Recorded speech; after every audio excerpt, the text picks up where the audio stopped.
महाराज जी, जब मैं धर्म और सत्य के मार्ग पर चलकर सभी से सद्भावना रखता था, तब मुझे लोगों से छल और उपेक्षा ही मिली। किंतु जब मैं उनके जैसा ही आचरण करने लगा, असत्य बोलने लगा, तब मेरे साथ मधुर व्यवहार करने लगे। महाराज जी, ये क्या संस्कार यहाँ के मधुर व्यवहार से हमारा काम बन जाएगा? सोचो, अगर चार गलत लोग हमको आदर देने लगे तब तो हमारा पतन हो गया। फिर हमारे जीवन का मतलब क्या रहा यार? चार गलत लोग आदर दे, यही मनुष्य जीवन है क्या?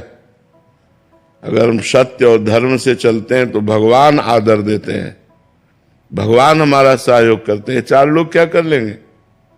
संसार स्वार्थ का मित्र होता है, परमार्थ के तो भगवान है, अहेतु की कृपाल तो भगवान है, और भगवान सत्य है, भगवान धर्म में है। या धर्म से नहीं चलोगे, सत्य से नहीं चलोगे तो आगे पतन हो जाएगा तुम्हारा।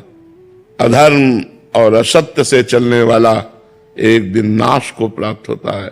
धर्म और सत्य से चलने वाला दुखी जरूर दिखाई देता है, लेकिन एक दिन वो चमकता है, एक दिन वो प्रकाशित होता है। मनुष्य जीवन का ये लक्ष्य थोड़ी है बेईमानी, अधर्म, पापाचरण, गंदे आचरण, गंदा भोजन, गंदा पेय। तो अधिकतर प्राय ऐसा ही समाज होता जा रहा है कि सत्य पे चलने पर जब उसको दुख लगता है तो असत्य की तरफ चलने लगता है, जबकि सत्य का परिणाम सुख है और असत्य का परिणाम दुख है।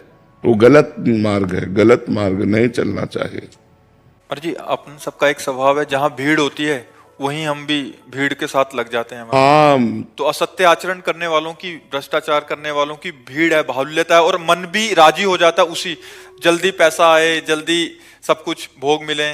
लेकिन ये ठीक नहीं है, ये ठीक नहीं। धर्म से चलो, सत्य से चलो तो मनुष्य जीवन की सार्थकता है यार।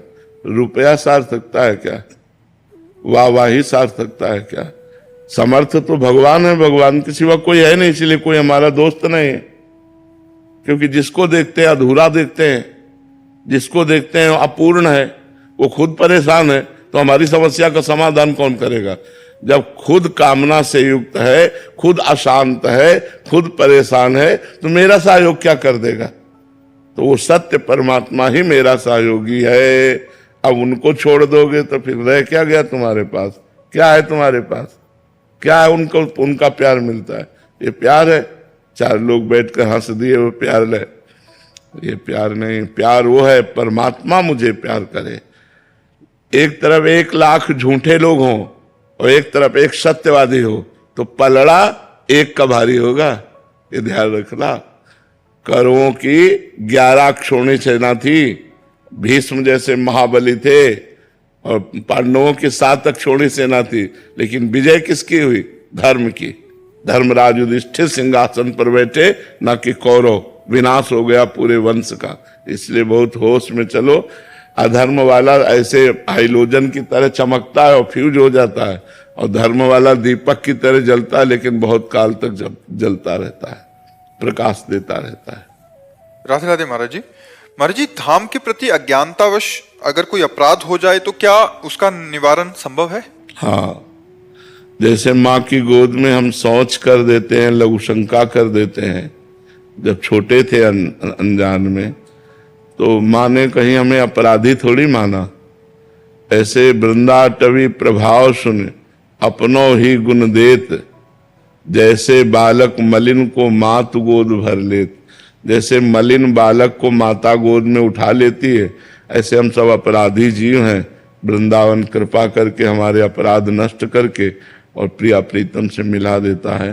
तो धाम की ही रज का सेवन करे, धाम से ही विनय प्रार्थना करे कि हमसे जो अपराध बन गए हों जाने अनजाने में, मानसिक, वाचिक या शारीरिक, हे वृंदावन धाम, हे वृंदावन के प्रेमी महापुरुषों, हमें क्षमा करो, तो क्षमा कर देंगे।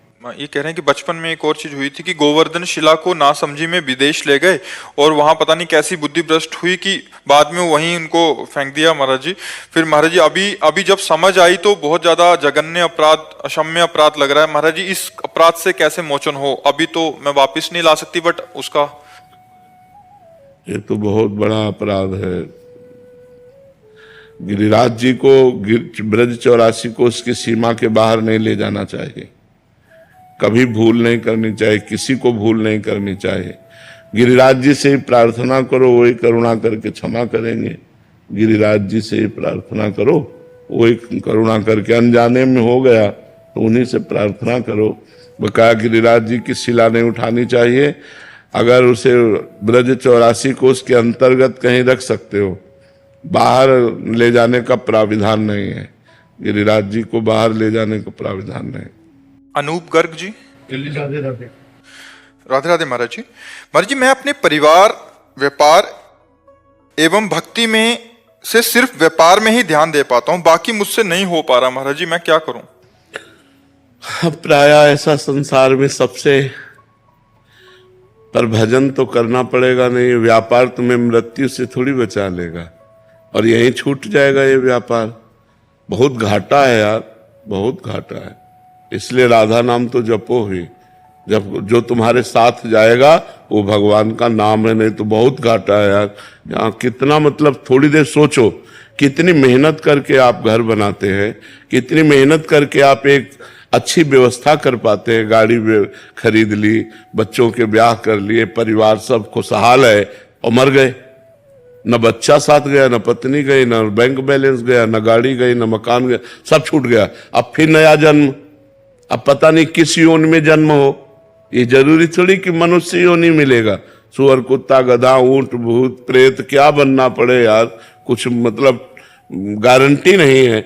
इसलिए हमें चाहिए कि भगवान का नाम जो, और इसमें गारंटी हो गई, यदि आप नाम जप कर रहे हो और आप मतलब कल्याण नहीं हो पाया किसी कारण, अपराधवश, तो आपको पुनर्जन्म होगा।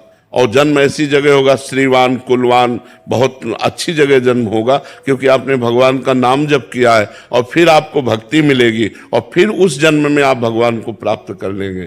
तो यार जबरदस्ती जपो, राधा नाम जप करो, नहीं, हाँ जबरदस्ती जपो। जब समय मिले राधा राधा राधा राधा राधा राधा, यही साथ जाएगा, और यहाँ कुछ साथ जाने वाला नहीं। पैसे कमाने के बाद भी ना ऐसा लगा कि कुछ अभी हासिल नहीं हो पा रहा। ये सबको लगता है, जिसके पास खरबों हैं, अरबों खरबों हैं, उनको भी बड़ी कामनाएं हैं। आपको करोड़ों की है तो किसी को अरबों की है, तो किसी को खरबों की है। किसी को 100 रुपए की है, किसी को 1000 रुपए की है, किसी को 10,000 रुपए की है। कोई ऐसा नहीं जो कामना रहित हो, सबके अंदर कामनाएं हैं। कामना रहित है तो वही रहित है जो भगवान को प्राप्त हो गया है। जो भगवान को प्राप्त हो गया है या जो भगवान के नजदीक पहुंच रहा है, वही सब, ये सब झूठा। थोड़ी देर सोचो यार, जहां हमारा सब कुछ उतरा लिया जाएगा, शरीर तक छोड़वा लिया जाएगा, और अकेले भेजा जाएगा, सब यहीं पड़ा रह जाएगा। यार कितना धोखे का धंधा है यहाँ, कितना धोखे का धंधा। एक आदमी पूरे जीवन मेहनत कर पाता है, तब अच्छा मकान बना पाता है, तब वो एक गाड़ी खरीद पाता है, तब वो एक सुखी जीवन, और जैसे पूरा सुखी जीवन बनाया तो अब भोगने लायक नहीं रह गया, बुढ़ापा आ गया, फिर मृत्यु आ गई, फिर चला गया। यार बहुत धोखे का है। इसलिए राम नाम, कृष्ण नाम, राधा नाम, हरि नाम, जो नाम प्रिय हो, नाम जरूर जपो। अगर आपने 1000 बार रोज नाम लिया है तो आपका परम मंगल हो जाएगा। यार क्या जाता है, काउंटर से 1000 बार राधा राधा, जब समय मिले तब बोल लिया करो। करोगे?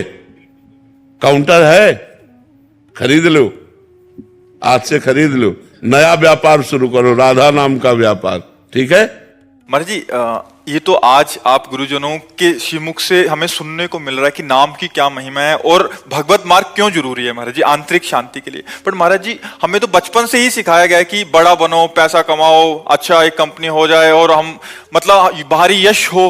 महाराज जी, ये मूलतः देखो, भजन नहीं होगा, भजन नहीं होगा तो आप मकान बनवा दो, आप रुपया जमा कर दो, भोग सामग्री दे दो, लेकिन ईर्ष्या, द्वेष, काम, क्रोध, लोभ, मोह, इनसे कौन बचाएगा? इनसे तो मरेंगे।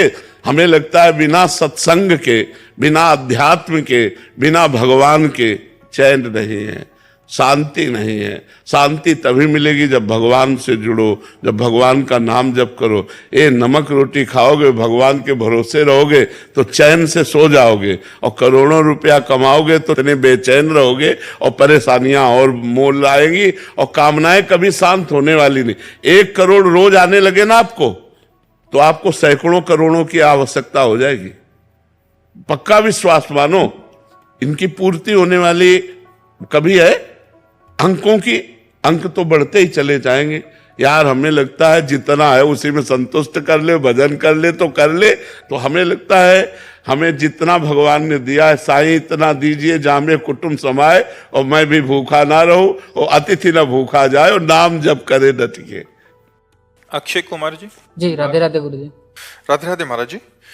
महाराज जी, क्या ईश्वर में आस्था रखने वाले भक्तों के ऊपर भगवान बहुत कष्ट नहीं देते? यार कष्ट तो नहीं देते, कृपा करते हैं, पर क्या है, अनंत जन्मों के पापों का नाश होना है। जैसे इस जन्म में भगवान की प्राप्ति होनी है, तो अब जितने हमारे सब कूड़ा करकट जमा है वो सब इसी जन्म के भोगने में आएंगे। तो दिखाई देता है कि यार भक्त को बहुत कष्ट है, पर ये सब इसलिए है कि अब हमारा जन्म आखिरी है। अब हमारा जन्म भगवान की कृपा से होगा, कर्म बंधन से नहीं होगा। तो वो सब भुगताए जा रहे हैं।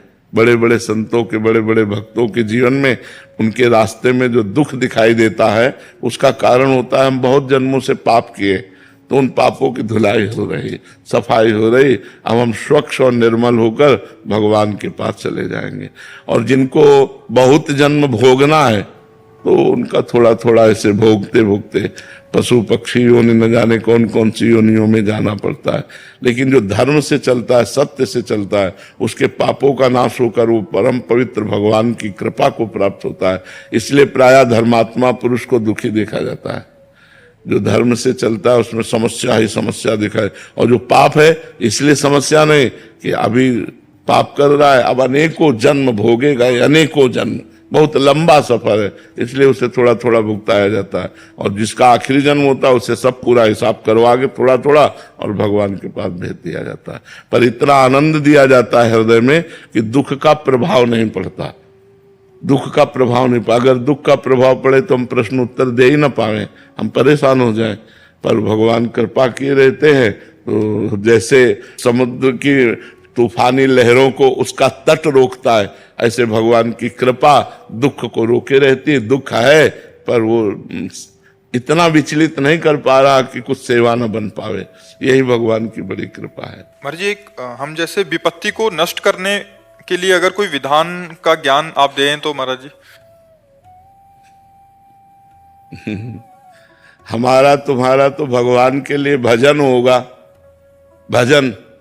और जिनके यहाँ पुत्र भगवान बनकर के आ रहे हैं, देवकी वसुदेव भारी विपत्ति में है नहीं, ऐसे महापुरुषों को तो राजमहलों में परम सुख से संतान प्रकट करना चाहिए, लेकिन संतान कहाँ प्रकट हो रही। कितना भारी दुख है देवकी वसुदेव जी को, कितनी भारी विपत्ति है। मतलब घोर राक्षसी स्वभाव वालों का पहरा है, हथकड़ी बेड़ियां हैं, और जो पुत्र पैदा होता है वो कंस के पास ले जाते हैं और कंस उसे मार डालता है। 8वें में भगवान आए, पर भगवान भी जब आए तो हथकड़ी बेड़ियों के अंतर्गत ही आए। हथकड़ी बेड़ियां जकड़ी हुई हैं उस महापुरुष के, और भगवान सामने खड़े। हरि तेरी गति लख न पड़े। विपत्ति नष्ट हो जाए, हमें लगता है कि विपत्ति सहने की सामर्थ्य देते हैं भगवान। नष्ट करना चाहे तो कर सकते हैं, लेकिन वैसे हमें कम प्रमाण मिलते हैं। विपत्ति नष्ट होने के कम प्रमाण मिलते हैं, विपत्ति सहने की सामर्थ्य दे ये प्रमाण ज्यादा मिलते हैं। अब जैसे दुशासन द्रौपदी जी के केस पकड़ करके महल से ला रहा है। द्रौपदी जी क्या भक्त नहीं है? पहले से उनका देख लो भगवान से कितना प्यार भरा संबंध है। क्या सर्वज्ञ भगवान नहीं जान रहे? जान नहीं रहे? महल से जो ही केस पकड़ा उसी समय भगवान जान रहे, लेकिन तब तक वो चुप रहे जब तक द्रौपदी ने पुकारा नहीं। अन्य आश्रय था पांडवों का, भीष्म जी आदि का, जब सब आश्रय छूटा, पुकारा, तो यही भगवान वस्त्र बन गए। तो हमें लगता है कि विपत्ति भोगने की सामर्थ्य देते हैं, विपत्ति मिटाते नहीं। तो हमें लगता है कि भगवान विपत्ति नष्ट नहीं करते, भगवान विपत्ति को सहने की सामर्थ्य देते हैं। तो भगवान से प्रार्थना करना चाहिए कि हमें सहने की सामर्थ्य दो। सहने की सामर्थ्य देंगे, व्यवस्था कर देंगे, हमारा भजन करो, हमारे पास आ जाओ। तो हमको जैसा लगता है कि भगवान विपत्ति में सहयोग देते हैं, विपत्ति में बल देते हैं, पर विपत्ति हट जाए, मिटिया मेट हो जाए, ऐसा हमने भक्तों के जीवन से नहीं देखा। भक्तों को बड़ी विपत्तियां सहनी पड़ी हैं, सहनी पड़ी हैं। भक्तों ने विपत्तियां मांगी हैं महाराज जी। आप भी कभी कभी बोलते हैं कि ये किडनी रोग न होता तो ये स्थिति नहीं होती, आप भी काफी बार सुना है। भगवान, हाँ, भगवान का विधान होता है। यही तो भक्तों की महिमा है कि वो दुख मांगते हैं, क्योंकि दुख में भगवान का जैसा विपत्ति में सुमिरन होता है ना, वैसा सुख में नहीं होता है। जब कोई साथ नहीं देता, एकमात्र भगवान का सुमिरन, तो वो भगवत प्राप्ति करा देता है। सुख में तो उस कोटि का सुमिरन नहीं होता, जब विपत्ति और दुख में सुमिरन होता है। इसलिए कुंती जी ने दुख मांगा था। जब भगवान युधिष्ठिर जी को राज सिंहासन पर विराजमान करके द्वारिका की तरफ चले, तो पीठ करके चले, तो कुंती जी रो पड़ी। तो लौटे और कहा, बुआ आप रोई क्यों?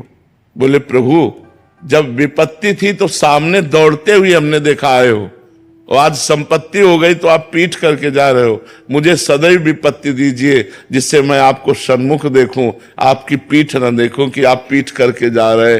मुझे कदम कदम पर विपत्ति दीजिए। तो विपत्ति में आपको अपनी तरफ आते देखते हैं, यही सौभाग्य का विषय होता है। महाराज जी ऐसा आशीर्वाद दें कि ठाकुर जी के श्री चरणों में भक्ति और वैराग्य जो है बढ़ता रहे सब। यही जीवन का लाभ है। जीवन सब साधन कर यह फल सुंदर, प्रभुपद पंकज प्रीति निरंतर। हमारे हृदय में यदि भगवद स्मृति एक तार चले, बस फिर और कुछ नहीं चाहिए। सब साधना का ये सुंदर फल है कि हमारा हृदय हर समय इष्टाकार बना रहे। ये में ना जान परे कान है कि प्राण है, कान भये प्राण में, प्राण भये कान में। ही में ना जान परे कान है कि मन कृष्णाकार, बुद्धि कृष्णाकार, चित्त कृष्णाकार, अहम कृष्ण दासत्व में परिवर्तित हो गया सारा खेल इसी में है। हर समय नाम जप। बड़े सौभाग्यशाली साधक हैं जो ये बात पकड़ पावे कि व्यवहार में तो हमारा समय सुखपूर्वक जा ही रहा है भागवतिक कार्यों में, लेकिन अंदर का सुधार बिना नाम जप के नहीं होगा। बाहरी व्यवहार करते हुए भी हम विकारग्रस्त रहेंगे। हमारे को निर्विकार करने के लिए भगवान नाम गरज रहा है। हर समय भगवान का नाम स्मरण, एक तार श्वास श्वास में कई कई नाम जपने का अभ्यास करें। जैसे गरीब आदमी ओवर टाइम पैसा कमाने के लिए ऐसे रात में चुपचाप जग जाए, घंटा 2 घंटा एकांत में खूब नाम जप करे। और जितना कम सोए, कम खाए, कम बोले, कम सुने, कम देखे और खूब भजन करे। भजन के लिए जीवन मिला है। बड़े भाग्यशाली हैं जिनको ये समझ में आ गई बात कि भजन के लिए जीवन मिला है, और ये सब व्यवहार तो यही रह जाएगा। खास बात है भगवान का भजन, निरंतर अव्यावृत भजनात् अखंड स्मृति। और अखंड स्मृति ऐसी तन्मया, भगवान में इस तन्मय शांत बैठा है या व्यवहाररत है, दोनों स्थिति में भगवत स्मृति परायण है। ठाकुर जी यार माने खाऊ ना माने, लेकिन आपकी दीवानगी ऐसी है कि सब बाबरे है जा रहे हैं बाबा। पूरे ब्रजवासी आपको देख। ब्रजवासियों का चरण रज का ही ये प्रताप है। यहाँ ज्ञान विज्ञान योग वैराग्य ध्यान ये सब यहाँ नहीं चल पाता। मुनिमन ध्यान धरत नहीं पावत, करत विनोद संग बालक भट, दास अनन्य भजन रस कारण, जैसे हित हरिवंश प्रगट लीलानट। ये भगवान बड़े बड़े योगियों और ईश्वर कोटि के महापुरुषों के भी ध्यान में नहीं आते। यो ब्रह्म रुद्र शुक नारद भीष्म मुख्य रालक्षितो न सहसा पुरुषस्य तस्य, सद्यो वशीकरण चूर्ण मनंत शक्तिम तम राधिका चरण रेणु मनुष्य मरामी। ऐसे जो बड़े बड़े ईश्वर कोटि के महापुरुषों के ध्यान में भी हमारे लालजू नहीं आते। ये ब्रजवासियों की चरण धूल, ये किशोरी जी की चरण धूल उनको अधीन कर लेती है। बाबा ये आपकी उदारता है। बाबा यो बोले कि ब्रज में कोई भी काम करें तो वहां को फल 100 गुना मिले, तो गलत करने को फल भी क्या होगा वो बता दीजिए। वो 100 गुना बढ़ करके उसका दंड होगा। अगर यहाँ पाप जैसे उपजाऊ भूमि में अच्छी वस्तु बोई जाए तो उपजाए जाते, और बुरी बोई जाए तो उपजाऊ भूमि है ना। तो जैसे ब्रज में आके कोई पाप करता है, वो 100 गुना बल करके उसको दंड देने वाला बनता है। इसलिए यहाँ ब्रज में पाप करे ना। अन्यत्र पाप हो जाए तो ब्रज में आने मात्र से नष्ट हो जाता है, लेकिन ब्रज में यदि पाप हो जाए तो ब्रजराजे ही नष्ट कर दे तो कर दे, नहीं भोगना पड़ता है। इसलिए बहुत सावधान रहे। आपने जो किया है युवकों के लिए, ऐसा कार्य हमारे गुरुदेव ने किया था, वैसा ही कार्य हमारे जैसे गुरुदेव ने किया, वैसा ही कार्य आपके हाथ। सब बड़े बड़े संत महापुरुष जनों का आशीर्वाद काम कर रहे हैं। हम तो पढ़े लिखे हैं नहीं, भगवान ही सब करवा रहे हैं। भगवान ही ना, वो जहाँ बैठ जाए और जो करवाने लगे तो उन्हीं का सब यश है, उन्हीं की महिमा है, वही करवाते हैं। जीव की सामर्थ्य नहीं, जीव अपने को नहीं संभाल सकता, दूसरे को क्या संभाले। ईश की सामर्थ्य है, वो सब संभाल रहे हैं।